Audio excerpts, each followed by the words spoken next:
Hi, how's it going? My name is Emily Good, and I wanted to tell you about the books I plan to read in the month of November. I average 6 books a month because I primarily am only reading at night. However, I have started being able to utilize audiobooks a little bit more. It's not as often as I'd like to, but I have started utilizing them. So I'm hoping that I'm able to get to all of these things because I'm very excited about all of them. So I'm going to get started. So first I'm going to show you my 2 memoir library books that I picked up. I did talk about them in Memoirs I'd Like to Read, so I'll link that video down below, but the 2 that I was able to order from my library, they didn't have a single one of the books at my library update, so I had to order them. So this is about a week later, and I have 2 of them now, so I'm very excited. So Travels with Lzbth by Lars This is, I'll read you the back of it so that you can kind of get a better idea than what I gave in my memoir video. So it says, a modern classic, Lars account of his descent into homelessness and his adventures on the streets has for 20 years moved, charmed, and amused readers. Containing the widely anthologized on dumpster diving, Travels with Lzbth is a beautifully written account of one man's experience of homelessness, a story of physical survival, and the triumph of the artistic spirit in the face of enormous adversity. In his unique voice, dry, disciplined, poignant, and comic, Aner celebrates the companionship of his dog, Lzbth, and recounts their ongoing struggle to survive on the streets of Austin, Texas, and hitchhiking along the highways to Southern California and back. So when I explained it in my memoir video, I said it maybe didn't sound very fascinating, but in my defense, I did encourage you to go to Goodreads. Reading the back of this book sounds so good to me. It sounds amazing. I am very, very, very excited to have this. So I'm really, really glad to, I hope to get to it this month. So the second book that I was able to get from the library is Men We Reaped by Jesmine Ward. I think that I talked a little bit about this, but I'll just read you the first sentence because this is like a whole flap, so I won't do all that. But Roman Douglas. I thought showing them. No, honey, you can show them in a minute, okay? Once we get to that, we will. So in 4 years, Jesmine Ward lost 5 young men dear to her, lost to drugs, accidents, and suicide. Their deaths were unconnected on the surface of things, but their lives were connected by identity and place. And as Jesmine dealt with these losses one after another, she came to a realization at once obvious and staggering. Oh shoot, well I have to continue because her brother and the other men died because of who they were and where they were from, because certain disadvantages breed a certain kind of bad luck. Because they lived with a history of racism and economic struggle that fostered drug addiction and the dissolution of family and relationships.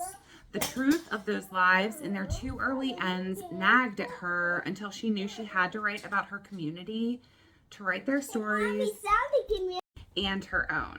So I think that this sounds really good. I think it's important to read for me, and I really hope that I enjoy my reading experience with this. I'm very excited to read this story, and it's pretty short, not even 300 pages. So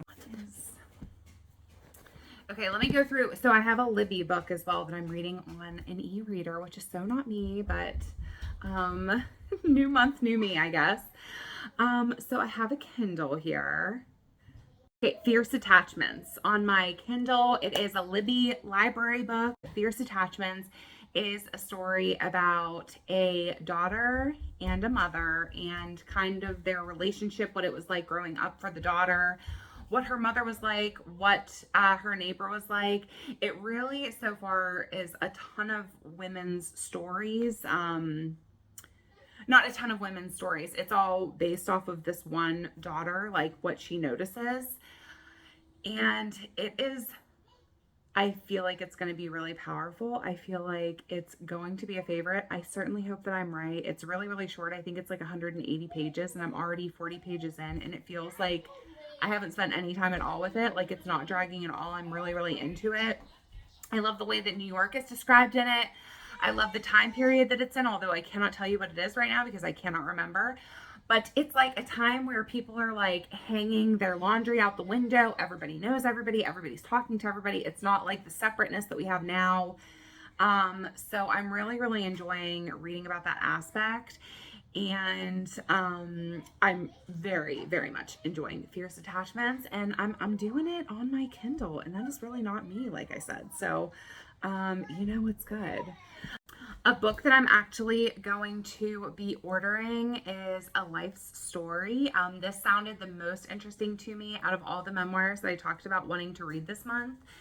It's A Life's Story, like on becoming a mother is the subtitle, and it sounds amazing. Like the mom, upon publishing it, like people were trying to take away her kids from her. So I'm really intrigued by what she had to say. I said in the last video that like if all moms were honest, like lots of people would want to take your kids.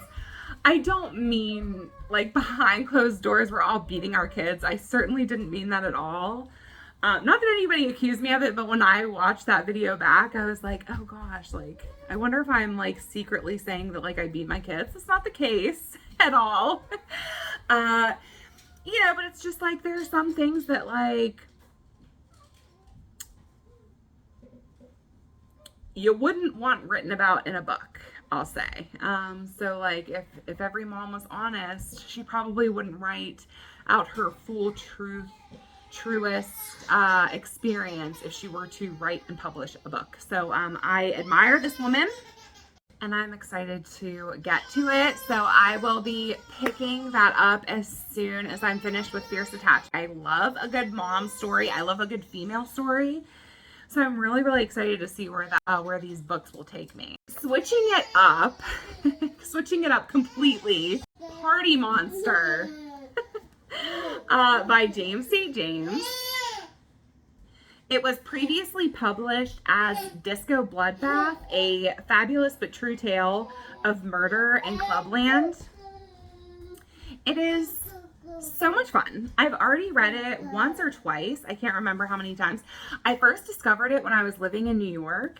And I will tell you what, I went down such a rabbit hole learning about the club kids of New York. And learning about this, there's a movie, Macaulay Culkin plays one of the main guys. It was so strange.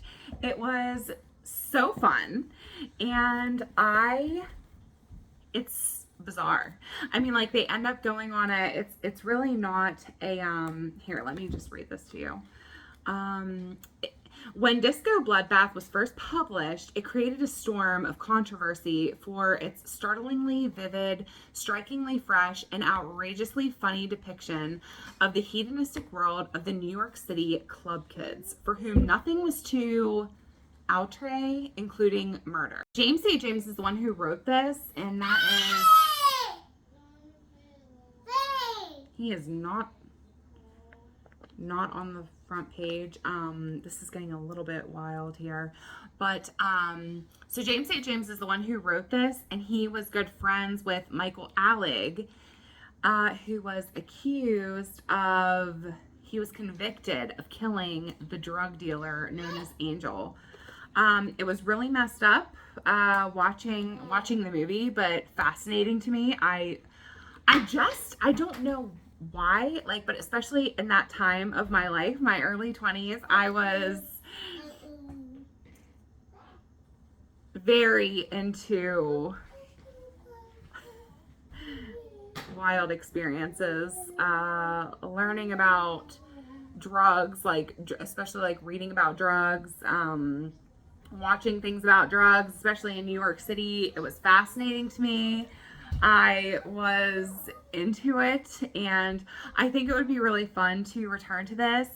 Again, it is a very wild story about, I mean, I don't even know what to tell you that it's about, but it is like drug addiction, it is partying, it is becoming club goers, it's a murder, and if you have never read it and any of this sounds interesting to you, it's a weird thing, but it is so much fun, and I would love to return to it. I kind of wish I would have done it last month, but I hope if I do get to it, I would love to.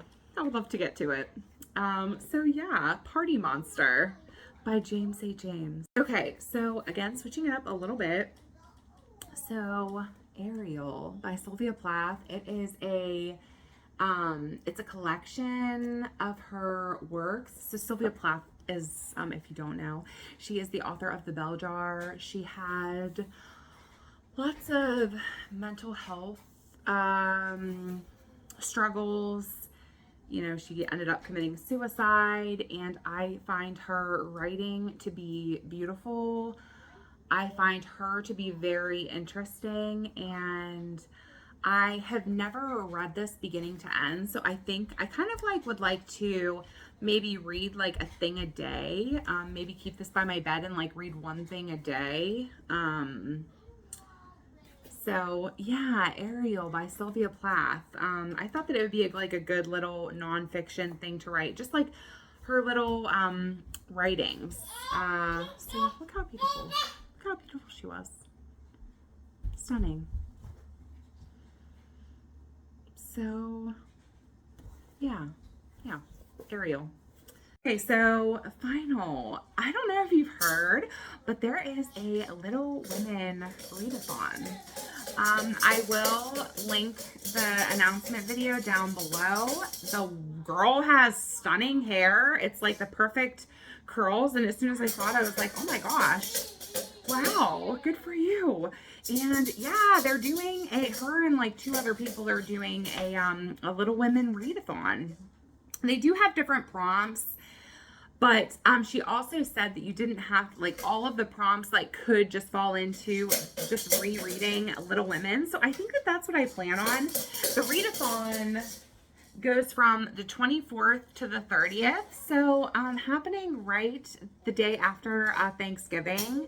So I feel like it's a beautiful time to pick up Little Women. So I'm gonna do that. I've been wanting to reread it. I have read it before. I don't remember anything that happened. So I would like to reread it. And yeah, so that is my final book. I'm also, I'm also listening to Kitchen Confidential right now by Anthony Bourdain, and I'm going to listen to Matthew Perry's Lovers, Friends, and Lovers, and the Big Terrible Thing. So that is what my reading month is going to look like. It is a bit all over the place, but what could be better? So yeah, I hope that I get to that. If you have found some different nonfiction books, if you're also participating in Nonfiction November, let me know kind of what kind of nonfiction books you are picking up this month. Do you get into Nonfiction November? I love it. I'm so into nonfiction. I'm so into memoirs. And sometimes I don't spend enough time with it, even though I feel like I get punched so hard with it and I love it so much. And I just don't spend the time with it. So November is my time. It's my birthday month. So it's my favorite month. I am so like that. I love my birthday. I love this entire month. I love Thanksgiving. The holiday. I know that there's a lot of evils behind it, but I enjoy the food. I won't lie to you. I enjoy getting together with family, and that's what it is to me. So yeah, let me know. What are you reading? What are you doing in the month of November? Do you like this time? Do you start to dread Christmas? Like, where are you at right now? Thank you so much for watching. Thanks so much for being here. I appreciate you. I will talk to you next time. Goodbye.